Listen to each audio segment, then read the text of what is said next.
ഫഹീം മുഹമ്മദ് നബിയുടെ 1500-ാമത്തെ ജന്മദിനാഘോഷം ലോകത്തിന്റെ വിവിധ ഭാഗങ്ങളിൽ നടന്നുകൊണ്ടിരിക്കുന്നു.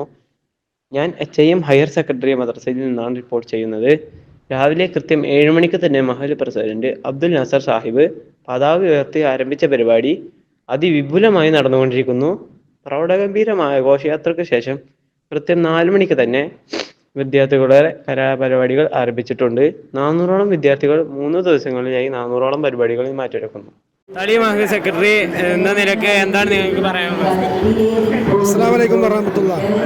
റസൂൽ കരീം സല്ലല്ലാഹു അലൈഹി വസല്ലം തങ്ങളുടെ 1500-ാമത് ജന്മദിനത്തോടനുബന്ധിച്ച് 4, 5, 6 തീയതികളിൽ ശനി, ഞായർ, വെള്ളി, ശനി, ഞായർ എന്നീ ദിവസങ്ങൾ 3 ദിവസമായി മുൻകാലങ്ങളെ അപേക്ഷിച്ച് അതിവിപുലമായിട്ട് തന്നെയാണ് ഇക്കൊല്ലവും നമ്മുടെ റബീഉൽ അവ്വലിൻ്റെ പരിപാടികൾ മുന്നോട്ട് കൊണ്ടുപോകുന്നത്. വെള്ളിയാഴ്ച 4-ാം തീയതി വെള്ളിയാഴ്ച 7 മണിക്ക് മഹല്ല് പ്രസിഡന്റ് പതാക ഉയർത്തുന്നതോടുകൂടെ ഇക്കൊല്ലത്തെ തളി മഹല്ലിൻ്റെ ജന്മദിനാഘോഷങ്ങൾക്ക് തുടക്കമായി. അൽഹംദുലില്ലാഹ് നമ്മുടെ നാട്ടുകാരുടെയും അതുപോലെ തന്നെ നമ്മുടെ വിദേശത്തുള്ള നമ്മുടെ സുഹൃത്തുക്കളുടെയും എല്ലാവരുടെയും സഹായ സഹകരണത്തോടു കൂടി മുൻകാലങ്ങളെക്കാൾ വളരെ ഭംഗിയായി വളരെ ഗംഭീരമായി പരിപാടികൾ പുരോഗമിച്ചു കൊണ്ടിരിക്കുകയാണ്. എല്ലാവരുടെയും സഹായ സഹകരണങ്ങൾ ഇനിയും മഹല്ല് കമ്മിറ്റിക്ക് ഉണ്ടാവണമെന്ന് ഈ അവസരത്തിൽ ഞാൻ നിങ്ങളുടെ എല്ലാവരുടെയും അഭ്യർത്ഥിക്കുകയാണ്. അതുപോലെ തന്നെ ഇതിനുമായി ബന്ധപ്പെട്ട് പറയാതിരിക്കാൻ പറ്റാത്തൊരു കാര്യം, നമ്മുടെ മഹല്ലിലെ ഒരു പറ്റം ചെറുപ്പക്കാരെ കൂട്ടിക്കൊണ്ട് സ്വാഗത സംഘം കമ്മിറ്റി രൂപീകരിക്കുകയും അവരുടെ ആത്മാർത്ഥമായിട്ടുള്ള പ്രവർത്തനം ഈ 3-4 ദിവസങ്ങളായി ഇവിടെ നടന്നുകൊണ്ടിരിക്കുകയാണ്. അവരെ മുക്തകണ്ഠം അഭിനന്ദിക്കാൻ കൂടി ഞാൻ ഈ അവസരം ഉപയോഗിക്കുകയാണ്. ഇൻഷാ അല്ലാഹ് നാളെ കാലത്ത് 4-ാം തീയതി വെള്ളിയാഴ്ച കാലാവസ്ഥ പ്രതികൂലമായതിനാൽ നമ്മുടെ നബിദിന റാലി നമുക്ക് നമ്മുടെ മഹല്ലത്തിൻ്റെ എല്ലാ ഭാഗത്തും എത്തിക്കാൻ പറ്റിയിട്ടില്ല. അതുകൊണ്ട് ഇൻഷാ അല്ലാഹ് നാളെ കാലത്ത് 7:30 മണിക്ക് നമ്മുടെ മക്കളുടെയും പൂർവ്വ വിദ്യാർത്ഥികളുടെയും രക്ഷിതാക്കളുടെയും അതിവിപുലമായ ഒരു സൈക്കിൾ റാലിയും ബൈക്ക് റാലിയും നമ്മുടെ മഹല്ലത്തിൻ്റെ എല്ലാ ഭാഗങ്ങളിലും ഉണ്ടായിരിക്കുന്നതാണ് എന്ന് ഈ അവസരത്തിൽ പറയുകയാണ്. അതിനപ്പുറമായി നമ്മുടെ ഇത്രയും കാലമായി നമ്മുടെ വിദ്യാർത്ഥിനികളെ, നമ്മുടെ പെൺകുട്ടികളെ നമ്മൾ സ്റ്റേജ് പ്രോഗ്രാമുകളിൽ നിന്ന് മാറ്റി നിർത്തിയിരിക്കുകയായിരുന്നു. ഇൻഷാ അല്ലാഹ് നാളെ കാലത്ത് 10 മണി മുതൽ വൈകുന്നേരം 5 മണി വരെ നമ്മുടെ പെൺകുട്ടികളുടെ പ്രോഗ്രാം ഉണ്ടായിരിക്കുന്നതാണ്. പ്രത്യേകം പറയാനുള്ളത്, ഇത് പെൺകുട്ടികൾക്ക് മാത്രം, പെൺകുട്ടികളുടെ മാതാക്കൾക്ക് മാത്രമുള്ള വേദിയായിരിക്കും. എല്ലാവരും സഹകരിക്കുക. എല്ലാവർക്കും ഒരിക്കൽ കൂടെ റസൂൽ കരീം സല്ലല്ലാഹു അലൈഹി വസല്ലം 1500-ാം ജന്മദിന ആശംസകൾ അർപ്പിച്ചുകൊണ്ട് ഞാൻ നിർത്തുന്നു. അസ്സലാമു അലൈക്കും വറഹ്മത്തുള്ളാഹി. ഇവിടുത്തെ സംഘാടകരോട് ചോദിച്ചു നോക്കാം, എന്താണ് ഇവിടുത്തെ നബിദിനത്തെ കുറിച്ച് നിങ്ങൾ വിശദീകരിക്കാമോ? അസ്സലാമു അലൈക്കും. ഏവർക്കും റസൂൽ കരീം സല്ലല്ലാഹു അലൈഹി വസല്ലം തങ്ങളുടെ 1500-ാം ജന്മദിനാശംസകൾ നേരുകയാണ്. നമ്മുടെ തളി മഹലിനെ സംബന്ധിച്ചിടത്തോളം നമ്മൾ 550-600ഓളം വീടുകളുള്ള ഒരു വലിയ മഹല്ലാണ് നമ്മുടെ തളി മഹല്ല്.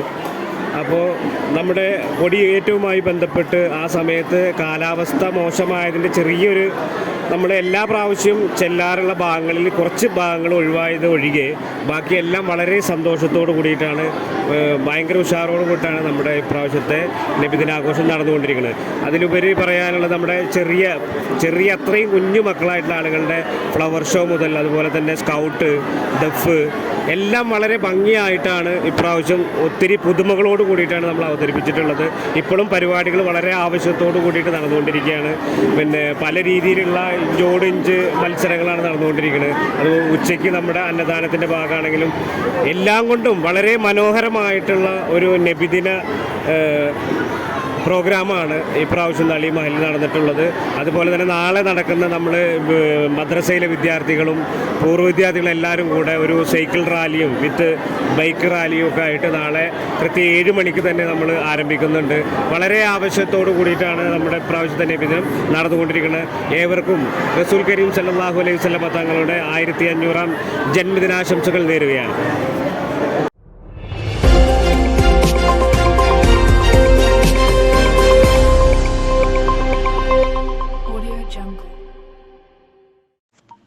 സമദ് പാറപ്പുറം മഹല്ല് നിവാസികൾ സംഘടിപ്പിക്കുന്ന ഗ്രാൻഡ് ഡഫ് ഷോ തളി സെൻറ്ററിൽ നടന്നുകൊണ്ടിരിക്കുകയാണ്. ഏകദേശം 100ഓളം പേർ അണിനിരുന്ന പരിപാടി പാറപ്പുറം, തളി, വരവൂർ തുടങ്ങിയ വിവിധ കേന്ദ്രങ്ങളിൽ അരങ്ങേറും. കുട്ടികളും യുവാക്കളും കാരണവന്മാരും ഒന്നിച്ച് അണിനിരക്കുന്നതാണ് പരിപാടിയെ വ്യത്യസ്തമാക്കുന്നത്. ജാതിമത ഭേദമന്യേ ആളുകൾ വഴിമധ്യേ തടിച്ചു കൂടിയിരിക്കുകയാണ് സമദ്.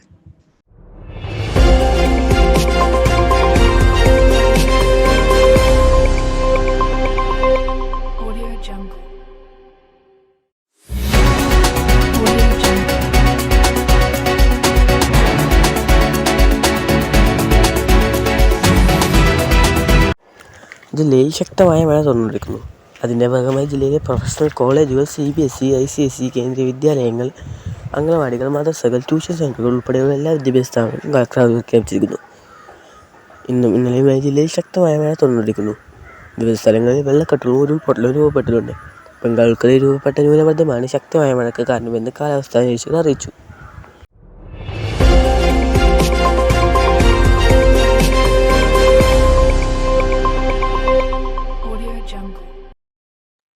സമത് ഏറെക്കാലമായി വളരെയേറെ പ്രതിസന്ധിയിലാണ് തളി നിവാസികൾ.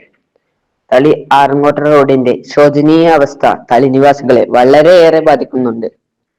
തളി സെന്ററിൽ നിന്ന് പട്ടാമ്പി ഷൊർണൂർ ഭാഗത്തേക്ക് പോകാനുള്ള ഏക ആശ്രയം ഈ റോഡായിരുന്നു.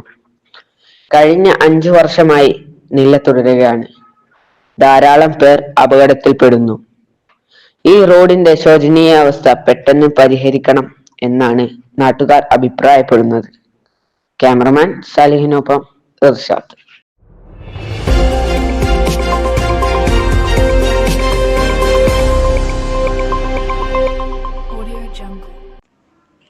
മിസ്റ്റർ ഫാഹിം, തളി മഹലിലെ വിർട്ടാണം പ്രദേശത്ത് പുതുതായി നിർമ്മിക്കുന്ന പള്ളിയുടെ പണികൾ അവസാനത്തെ ഘട്ടത്തിലേക്ക് നീങ്ങുകയാണ്. ഈ മാസം 20-ാം തീയതി സമസ്ത പ്രസിഡന്റ് സയ്യിദ് ജിഫ്രി മുത്തുക്കോയ തങ്ങൾ ഉദ്ഘാടനം ചെയ്യാൻ പോകുന്ന ഈ പള്ളി തളി മഹൽ ജമാഅത്ത് കീഴിലുള്ള 4ാമത്തെ പള്ളിയാണ്.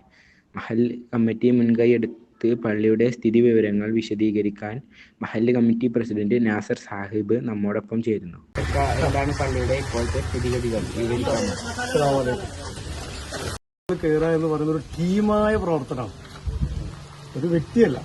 മഹല്ല് ജമാഅത്തിന്റെ പ്രവർത്തനം, മഹല്ല് നിവാസികളുടെ പ്രവർത്തനം, പ്രാദേശികമായുള്ള ജനങ്ങളുടെ എല്ലാവരും കൂട്ടായ സഹകരണം പ്രവർത്തനമാണ് നാഥന്റെ ഈ ഭവനം 20-ാം തീയതി ഇവിടെ ഉദ്ഘാടനം ചെയ്യാൻ പോകുന്നത്. ഇതിലെടുത്തു പറയേണ്ട ഒരു കാര്യം, കാരണം സുലൈമാൻ ഹാജി എന്ന് പറയുന്ന ഒരു വ്യക്തിയാണ് നമുക്ക് ഈ പള്ളിക്ക് വേണ്ടി ഈ സ്ഥലം 28 സെന്റ് സ്ഥലം നമുക്ക് വഖഫ്. അത് കഴിഞ്ഞ് ഫിറോസ് എന്ന് പറയുന്ന ഒരു വ്യക്തി, നമ്മുടെ ബഹുമാനപ്പെട്ട നമ്മുടെ ട്രഷറർ അബുക്കാടെ ബന്ധുവായ ഫിറോസ് ചങ്ങരമോ, അവരാണ് ഇതിനു വേണ്ട മെയിൻ സ്പോൺസർ, മെയിൻ ഫണ്ട് തന്നത്. പിന്നെ പ്രാദേശികമായിട്ട് ഒരുപാട് ഫണ്ടുകൾ തന്നിട്ടുണ്ട്. അവർക്കൊക്കെ അള്ളാഹു അർഹമായ പ്രതിഫലം നൽകി അനുഗ്രഹിക്കട്ടെ എന്നാണ് പ്രത്യേകം ഹൃദയം നിറഞ്ഞ് ഈ നബിദിന ഈ വേളയിൽ 1500-ാം ജന്മദിനം പ്രവാചകരെ നമ്മൾ ആഘോഷിക്കുകയാണ്, അനുസ്മരിക്കുകയാണ്. ഇവിടെ 2 കാര്യമുണ്ട്. നമ്മുടെ മഹലിനെ സംബന്ധിച്ചിടത്തോളം, നമ്മളെ സംബന്ധിച്ചിടത്തോളം 1500-ാം ജന്മദിനം ആഘോഷിക്കാൻ നാഥൻ നമുക്കൊക്കെ അനുഗ്രഹം തന്നു. അതിന് പ്രത്യേകം നമ്മൾ നാഥനെ സ്തുതിക്കുകയാണ്. രണ്ടാമതായി 20-ാം തീയതി ഈ നബിദിനത്തിൽ തന്നെ, ഈ റബീഉൽ അവ്വലിൽ തന്നെ 1500-ാം വർഷം നമ്മൾ ആഘോഷിക്കുന്ന ഈ വേളയിൽ തന്നെയാണ് നമ്മുടെ ഈ 4ാമത്തെ ഈ നമസ്കാര പള്ളി, നമ്മുടെ മഹലിന്റെ അഭിമാനമായ ഈ പള്ളി ഉദ്ഘാടനം ചെയ്യാൻ പോകുന്നത്. അതുകൊണ്ട് ഇതിലൊക്കെ തന്നെ നാഥന്റെ അനുഗ്രഹം ഉണ്ടാവട്ടെ. സർവശക്തനായ നാഥൻ നമ്മെ പ്രവാചകരുടെ നബിതങ്ങളുടെ കൂടെ സ്വർഗത്തിൽ ഒരുമിച്ച് കൂട്ടി നമ്മളെ ഏവരെയും അനുഗ്രഹിക്കട്ടെ എന്ന് ഹൃദയം നിറഞ്ഞ് ദുആ ചെയ്യുന്നു. ഈ പള്ളിയെക്കുറിച്ച് നിങ്ങൾക്ക് എന്താ പറയാനുള്ളത്? പള്ളിയെക്കുറിച്ചല്ല, ഇതിനെ സഹായിച്ച് ഇവിടെ ഈ സംരംഭം വരാനും ഇതിനോട് സഹായിച്ച എല്ലാ വ്യക്തികൾക്കും അള്ളാഹു അനുഗ്രഹം നൽകട്ടെ. അതുപോലെ തന്നെ അവർക്ക് ദീർഘായുസ്സും സൗഭാഗ്യങ്ങളും നൽകട്ടെ. ഈ തളി മഹലിന്റെ നിസ്കാരപ്പള്ളിയായി 4ാമത് നിസ്കാരപ്പള്ളിയാണ് ഇത് നടക്കുന്നത്. ഇൻഷാ അള്ളാ ഇനിയും ഒരു പള്ളി കൂടെ നമുക്ക് കഴിക്കാൻ ആഗ്രഹമുണ്ട്, സാധിക്കട്ടെ എന്ന് പ്രാർത്ഥിക്കും. അള്ളാഹു പറയാം. ഈ തളി ജമാഅത്തിന്റെ കീഴിൽ 4ാമത്തെ നിസ്കാരപ്പള്ളിയാണ് ഈ പള്ളി. ഇതിനു വേണ്ടി രാവും പകലും പ്രവർത്തിച്ച മഹൽ കമ്മിറ്റിക്കും ഇവിടെയുള്ള മഹൽ നിവാസികൾക്കും ഞങ്ങൾ എല്ലാവരും ഒരുമിച്ച് നിന്നാണ് ഈ പള്ളി പ്രവർത്തിക്കുന്നത്. അതിനുവേണ്ടി അള്ളാഹുവിന്റെ അനുഗ്രഹം തേടി ഇവരെല്ലാം ചെയ്ത പ്രവർത്തനങ്ങൾ അള്ളാഹു സാലിഹായി സ്വീകരിക്കുമാറാകട്ടെ. ഇനി അവസാനഘട്ട പണികളുള്ളത് നമ്മുടെ ബൗണ്ടറി കെട്ടി ഫിനിഷ് ചെയ്യുക, പിന്നെ മുറ്റം വൃത്തിയാക്കി കട്ട വിരിക്കാൻ, പിന്നെ അതുപോലെ കുബ്ബ വർക്ക് നടന്നുകൊണ്ടിരിക്കുന്നുണ്ട്. കുബ്ബയുടെ വർക്ക് ഫൈനൽ ഘട്ടത്തിലെത്തിയിട്ടുണ്ട്. ബാക്കി ടൈല് വർക്കുകളെല്ലാം കഴിഞ്ഞു. ഇനി അതിന്റെ ഫൈനൽ ഘട്ടം വർക്കുകളാണ്, ഇനി ഫിനിഷിംഗ് വർക്കാണ് ഇപ്പോൾ നടന്നുകൊണ്ടിരിക്കുന്നത്. ഇൻഷാ അള്ളാ ഈ 10-ാം തീയതിക്കുള്ളിൽ എല്ലാ വർക്കും ഫിനിഷ് ചെയ്യും. ഈ പ്രദേശത്തുകാരൻ എന്ന നിലയ്ക്ക് നിങ്ങൾക്ക് ബാബുഖാൻ എന്താ പറയാനുള്ളത്? ഞങ്ങൾക്ക് ഇങ്ങനൊരു പള്ളിയോട് വന്നത് ഈ പ്രദേശത്തുള്ള ഞങ്ങൾക്ക് എല്ലാവർക്കും ഒരുപാട് അനുഗ്രഹമാണ്. അതിനു വേണ്ടിയിട്ട് നമ്മൾ ബഹുമാനപ്പെട്ട നാസറിക്ക, പള്ളി പ്രസിഡന്റ് നാസറിക്ക ഒരുപാട് രാവും പകലും ഒന്നുമില്ലാതെ പ്രവർത്തിച്ചിട്ടുണ്ട്. കൂടെ മഹല്ല് കമ്മിറ്റിയും മഹല്ല് നിവാസികളും എല്ലാവരും നാട്ടിൽ പലരുടെയും സഹായ സഹകരണങ്ങൾ കൊണ്ട് ഇവിടം വരെ എത്തിച്ചിട്ടുണ്ട്. ഇനിയും അദ്ദേഹത്തിന് ഉറക്കമൊന്നുമില്ലാത്ത ഇതിനു വേണ്ടിയിട്ട് ഇതിന്റെ മുഴുവൻ അവസാന ഘട്ടത്തിലേക്ക് എത്തിക്കാൻ വേണ്ടി അദ്ദേഹം വളരെയധികം പ്രയത്നിക്കുകയാണ്. അള്ളാഹു അദ്ദേഹത്തിന്റെ ആഗ്രഹം സഫലമാക്കി കൊടുക്കട്ടെ. അദ്ദേഹത്തിന്റെ കൂടെ ഞങ്ങളെ ശാരീരികവും മാനസികവും സാമ്പത്തികവുമായ എല്ലാ നിലക്കും അദ്ദേഹത്തിനെ ഞങ്ങൾ പിന്താങ്ങാൻ ഞങ്ങളും തയ്യാറാണ്. വളരെയധികം സന്തോഷത്തിലാണ് ഞങ്ങൾ. കാരണം ഇങ്ങനെ ഒരു ഉറക്കത്തിൽ പോലും ഞങ്ങൾ സ്വപ്നത്തിൽ പോലും കാണാത്തൊരു സംഭവമാണ് ഇപ്പോൾ അവിടെ ഞങ്ങൾക്ക് സാക്ഷാത്കരിച്ച് തന്നിരിക്കുന്നത്. അതിന് അൽഹംദുലില്ലാ, അള്ളാഹു അതിനുള്ള ഇത് അദ്ദേഹത്തിന് കൊടുക്കട്ടെ എന്ന് പ്രാർത്ഥിച്ചുകൊണ്ട് ഞങ്ങൾ രണ്ട് കൈയും വീട്ടിൽ സ്വീകരിക്കുന്നു. ഒരു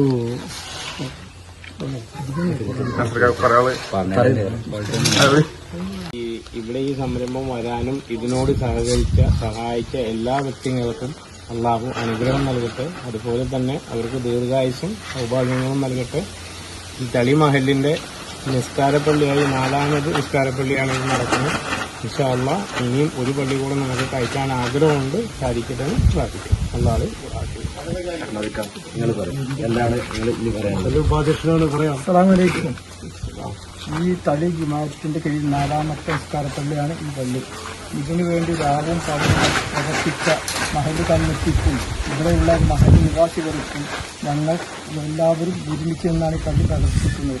അതിനുവേണ്ടി അള്ളാഹുവിന്റെ അനുഗ്രഹം തേടി ഇവരെല്ലാം ചെയ്ത പ്രവർത്തനങ്ങൾ അള്ളാഹു സാലിഹായി സ്വീകരിക്കുമാറാകട്ടെ. ഓക്കെ മിസ്റ്റർ ഫാഹിം, പള്ളിയുടെ പണികൾ ഏകദേശം പൂർത്തിയായിട്ടുണ്ട്. എല്ലാവരും ഉദ്ഘാടനത്തിലേക്ക് ആകാംക്ഷയോടെ കാത്തിരിക്കുന്നു എന്നതാണ് നമുക്ക് ഇപ്പോൾ മനസ്സിലാക്കാൻ കഴിയുന്നത്. ക്യാമറമാൻ സാലിഹിനോടൊപ്പം റയ്യാൻ.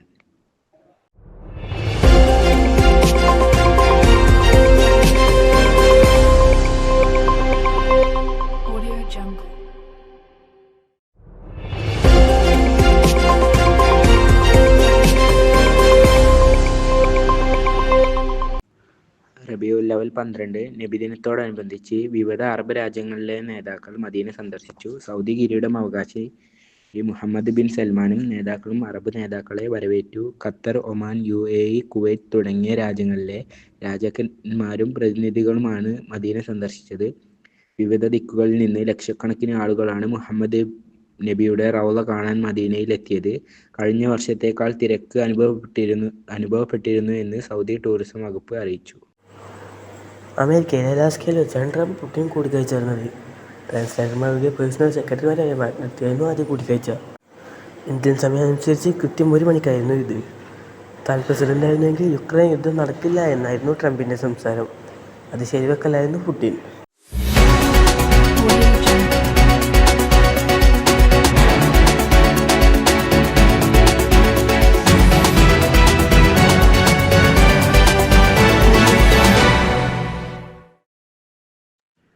സഞ്ജുവിന്റെ കാര്യത്തിൽ ചില അനിശ്ചിതത്വങ്ങൾ ഉണ്ടായിരുന്നു.